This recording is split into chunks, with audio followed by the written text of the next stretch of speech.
Hello everyone, Armando here, and as you can see, have a new model in hand. I have run into some issues with my Enterprise D that I'm trying to resolve, and I do owe you guys a video. I will be posting one very soon. I've done quite a bit of work on that. But while I wait for the Iron Man building contest, appropriately I decided to start on my Iron Man Mark III from Mobius. This is the 1/8 scale with the typically aggressive pose of Iron Man firing his left-handed repulsor. And I do plan to light this kit, and I'll probably be using the Alclad paints to achieve the glossy armor finish. I've already begun some work on it. Last night I did some preliminary drilling of the eyes, and today I did some drilling of the hands, and I'll show you what I've done so far. The face, the eyes were a slit, and I've gone ahead and drilled them out. I'm not completely happy with the evenness of the cuts. I will be fixing that, but it's much better now than it was last night. That'll be lit. I'll be using a cool white LED inside the head most likely, and on the hands, the left hand, which is the one that's outstretched and firing the repulsor, I've already drilled it out, as you can see, with a Dremel. The right hand I'm getting set to do. This is how it looks on the inside. I'll be using a cool white SMD, which should fit right in. Looks like I might have to do some creative drilling along the way, like I did with my T800. Nothing we haven't seen before. The chest will need to be drilled out as well. For the hands, might be able to get away with some some crystal clear to cover that up, but the chest is kind of big, so I'm not sure how I'll do it. I'll figure something out, and I'm hoping I can come up with some way of using the neat repulsor sound effect that shown in the movie, along with the pulsing firing of the light. We'll see. Maybe I'll talk to Ralph about that at Tenna Controls to see what he could come up with. Anyway, let me set up the tripod, and I'll show you guys how I drill out that hand so you get an idea. Be right back. I'm back. This is the right hand, the one that's in this position on the model. And what I'll do is, using this bit, which is a 7/64 Dremel bit, I will drill the inside, the center, which is where the light will be coming through from the LED. You can see that right there. So here we go.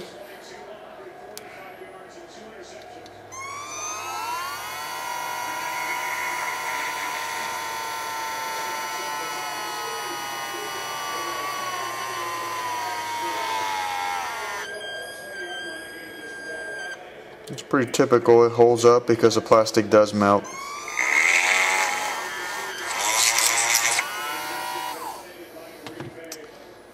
So I got some melted plastic on the outside that you can just shave off.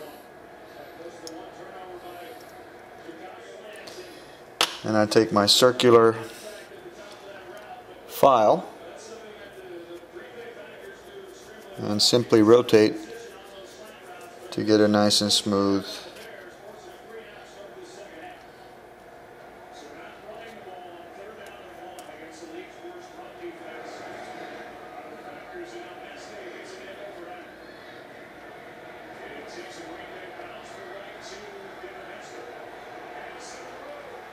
Do a little filing here.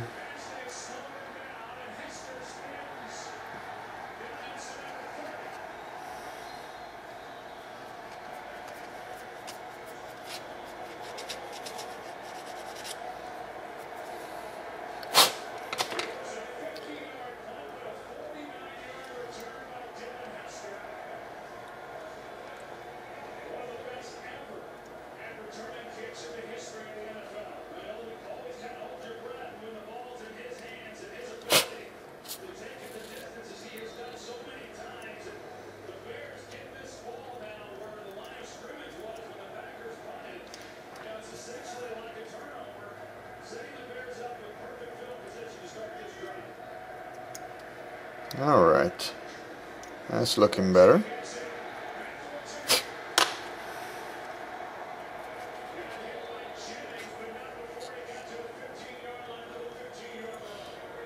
Do a little rotating filing of the edges here.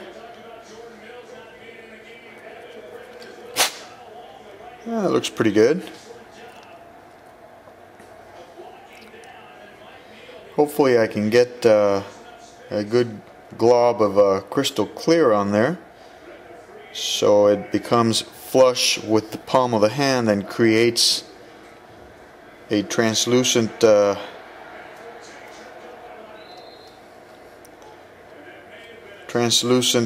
window there. Now, one thing that I might do that some of the guys over at the forum have been doing is mix the crystal clear, or if I use canopy glue, with a color like say white, to make a translucent white window, and try and simulate that white repulsor effect accurately. So you can see the hole in the back is pretty good. So that's that. Now I've already got dry fitted the arms. This is the left arm, the one that stands up, and the hand goes here.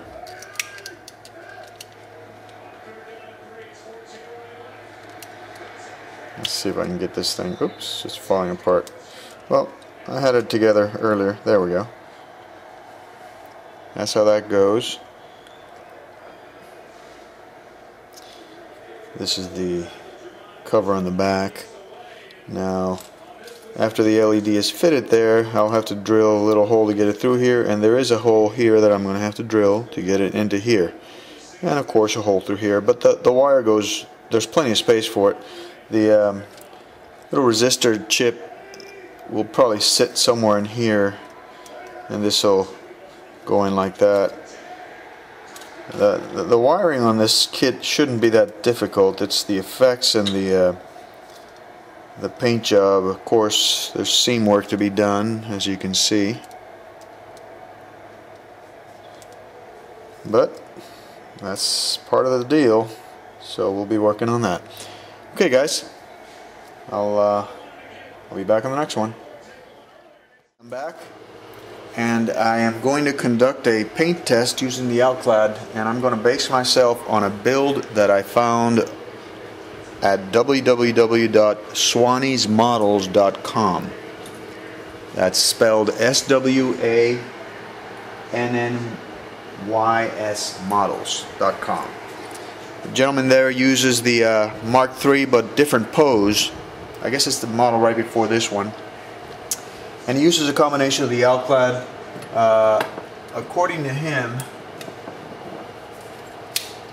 he coats it with the gloss black initially, of course, and then he hits it with the light gold. I guess he means the pale gold. It's the only pale gold there is. And then after that he hits it with a clear red, and he achieves a color result that's nothing short of spectacular. I love it. So go check it out at that website. And what I'm going to do is I'm going to use this piece of styrene, which I've used in the past. As you can see, I used it for my NX-01 test patterns. I'm going to do a little segment test here, and we'll see how it looks. If I like how the whole thing looks, then that's what I'll be doing with the model. So I'll be right back, and I'll show you how I do that.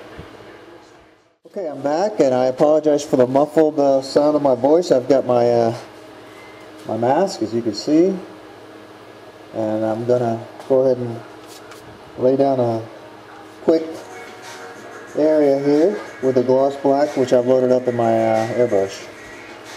So here we go.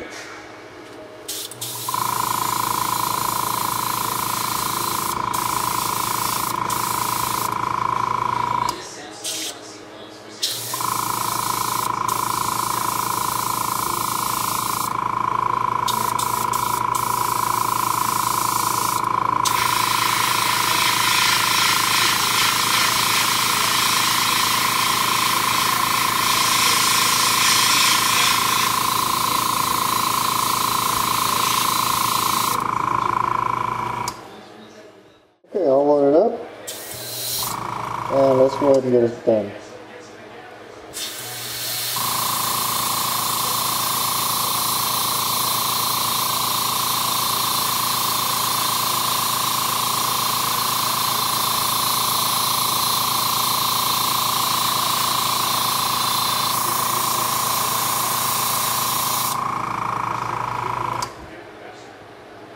Alright, well, I'm liking that gold color.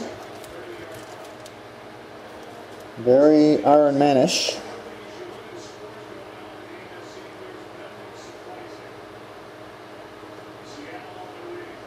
That's the way he achieves that gold on the model, painting the whole thing like that, then masking off the areas that he's going to paint red. Now, he uses a clear red.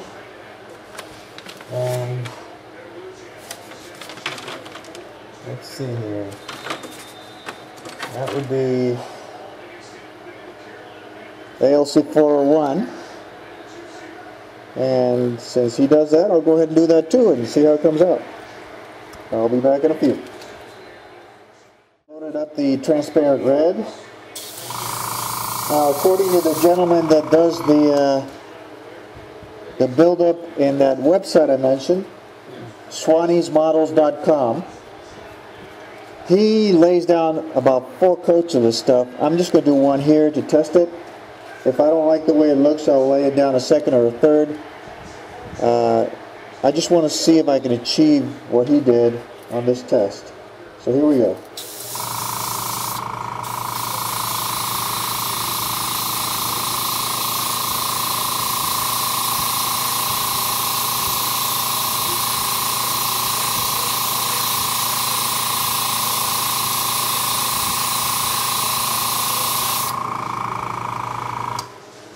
I have to say, it does look like what he did.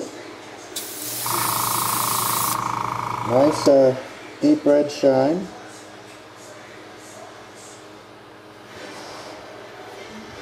You can see the contrast between the two.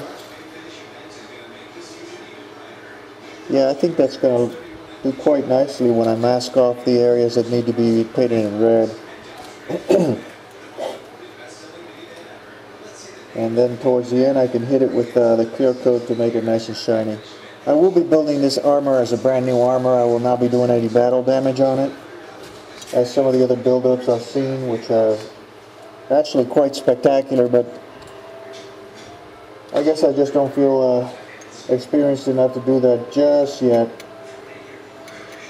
And I want this kit to look nice and brand new, so that's what I'll be doing for now. Anyway, that's it for my paint test, and I think this will work. It's looks pretty nice. So we'll see you on the next one. Take care.